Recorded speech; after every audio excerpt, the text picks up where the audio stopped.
Out of all my secrets, I chose that secret. Oh my gosh.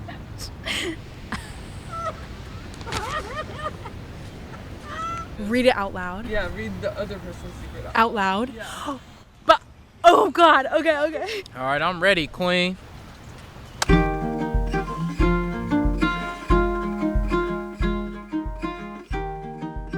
I can go? This person's secret says, I am 25 years old and I have never had a friend. I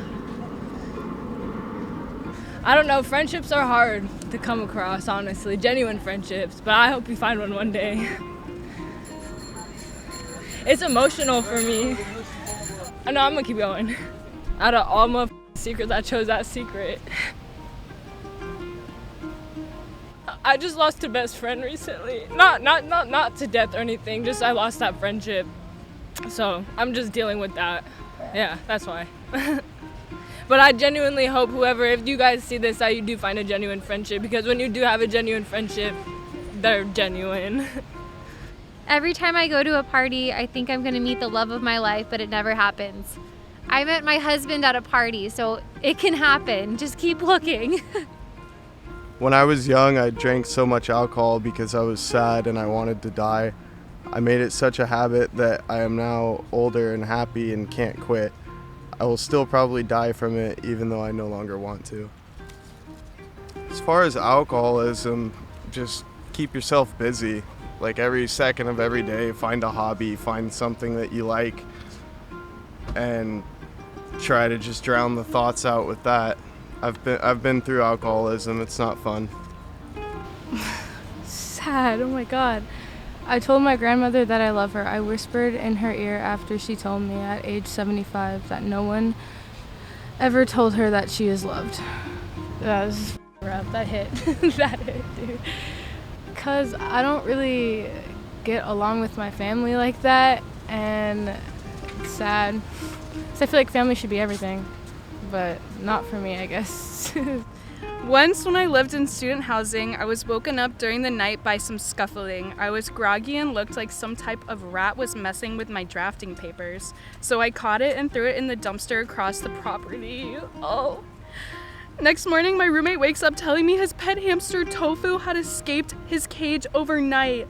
I didn't know he even had a hamster, and immediately knew I had thrown out his beloved pet. I couldn't tell him the truth and helped him look all around the apartment for him. When I had a chance, I looked for hours around the dumpster and property, but there was no way that little hamster stood a chance out there. I eventually adopted a hamster of my own to atone for that mistake and gave him the best life I could. That's awful. Literally, I'm vegan, and his name was Tofu. That's so awful. Oh my gosh, that poor hamster. How do you not know that your roommate has a pet hamster? Like, are you guys living in the same room? That's awful. Oh no, I want to forget about that. Most of the characteristics I've adopted to build my identity are only because I'm terrified of being anything like my dad, and not because that's actually how I want to be. Wow, you have complete autonomy over who you want to be, though.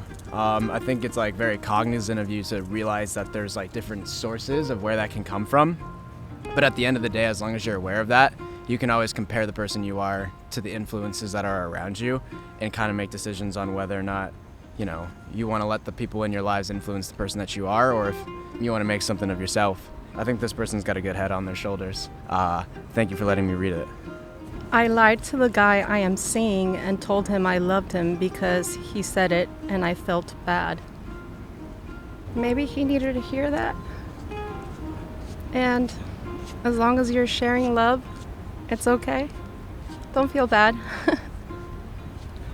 I don't hate life. The past year I have gone through the most awful roller coaster in the history of my short existence. I was depressed and took medication.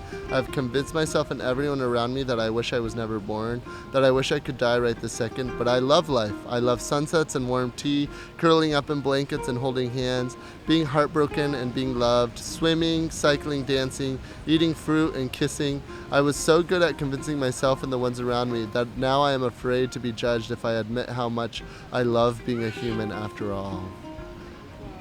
Yeah. That was so good. That was good. This is, yeah, seriously, this is kind of like poetry. Hey, person who don't hate life, don't be afraid to be judged. I think all of those people would love to know that you love being a human after all. I really do. I think they would love knowing that. I think so. Every secret I could ever write down has to do with my dad being awful to me. I hate that the deepest parts of me are still just him. A secret is so wholly oneself, and yet even that is not mine. Wow. No matter what, after a formal education in health policy and medical sociology, a decade of therapy, inpatient treatment, all of the work in additional education, endless support and determination, although I know the deep truth about bodies, some days I still want smaller thighs. There you go. Desires are hard to let go of. My siblings and I had a horrible childhood. Our parents are no longer in our lives, not that they were there to begin with. I wanted to be loved by a mom and a dad more than anything in the world. I think about how alone I feel every single day. When I see dads hanging out with their kids, I wish I could run up and hug them. There was the sweetest mom at the store with her daughter, and it brought me to tears looking at something I have never had. I'm 30 years old, and every day I hope to find parents that will love me. It's the most painful secret I have ever lived with. Ugh, it makes me want to cry. And it makes me miss my parents, who I've lost, because they were great parents. The person that wrote that, I hope that you can find expounding love in other areas of your life, and maybe one day you'll become a parent and you can love your kids the way that you never were loved by your parents. Sometimes I'll drink just because other people around me are. I have a incessant need to relate to people at all times, to an extent that I forget how to find enjoyment in myself sometimes. Oh, that's sad. I mean, try just a mocktail or having a drink in your hand, because then it might just be the comfort of holding something. You might not actually need the alcohol or the drink. If you just have something in your hand, that might help you, but I'm sorry that you feel that way. They say you need to learn to be alone.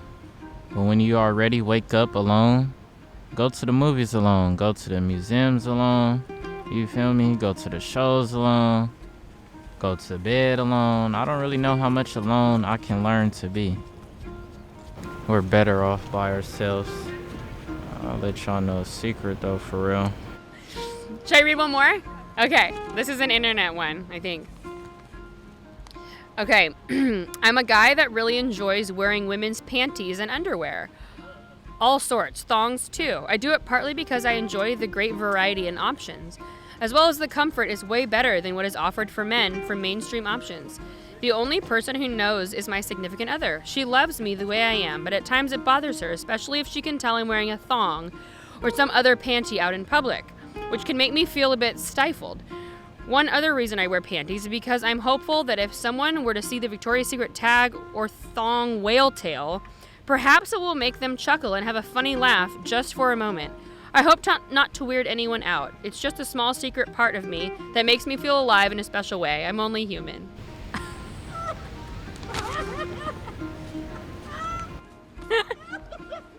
I'm dead. I know, this is fantastic. Okay, now I write a secret. So I can write my secret now? I don't say it though, right? Like I just write it? Okay, cool. They'll know it's me because it's the sandy one. Alright, so just put it in here. I feel good. I feel like I contributed. Thank you. It's nice. I like the idea that someone else is going to read it. Feels good to like get it off your chest a little bit, kind of like an anonymous therapy session. It's cool that like no one's gonna know that it's me, and like I can just like let it go. A little bit more like income, like without weight, you know. And now I feel better because I can speak about that. Many years ago I can talk about it because I was going to trouble with me, and yes, I feel better now. Is that all? Okay.